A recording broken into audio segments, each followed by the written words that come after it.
Our experts believe, and the data shows, that most of the price increases we've seen are expected to be temporary, end quote. That's what President Biden said 1 year ago this month, something his administration has repeatedly echoed. Unfortunately, Mr. President, it long ago became clear that that was wishful thinking on the President's part. Far from being temporary, inflation has become a fact of life in the Biden economy.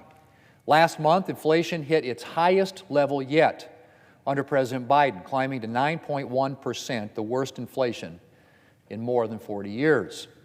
And the impact of inflation is being felt in every corner of our economy. Businesses at every size are dealing with the effects of inflation. And small businesses, of course, are being hit particularly hard. 75% of small business owners report that inflation has had a negative effect on the financial health of their business over the past 6 months.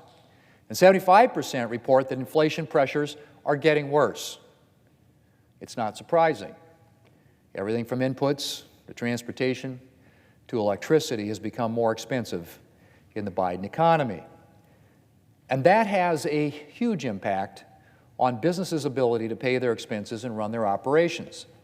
As one South Dakota business owner who wrote to me noted, and I quote, "It makes it hard for me to grow my USA-made business when I don't have the funds to pay my employees more, add more benefits, purchase more machinery, and buy more material in bulk as inflation continues to rise," end quote. Farmers and ranchers in my state were also struggling.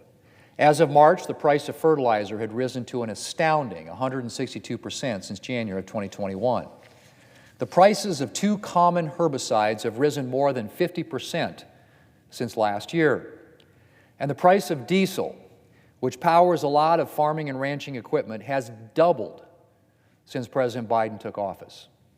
Farming and ranching are tough jobs already, often with tight margins and a lot of weather-related risks, and inflation is making things exponentially harder. And Mr. President, the list of inflation's impacts goes on.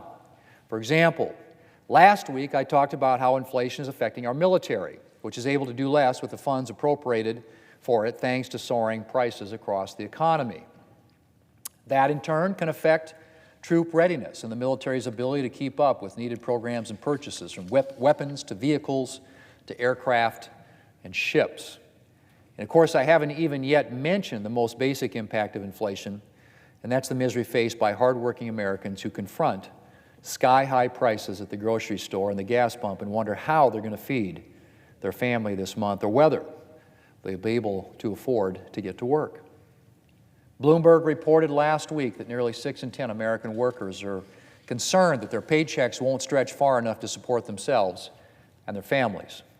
And another recent poll reported that 70% of Americans have had to cut back on other spending to afford necessities. Life in the Biden economy is grim. Mr. President, at this point, how we got here is well established. One of the main reasons we're in the midst of this inflation crisis is Democrats' decision to pass a massive, partisan, $1.9 trillion spending bill last March under the guise of COVID relief, despite the fact that Congress had just passed a fifth bipartisan COVID bill that met essentially all current pressing COVID needs. The Democrats were warned that their bill would cause inflation, and they proceeded anyway. Their so-called American Rescue Plan flooded the economy with unnecessary government money, and the economy overheated as a result.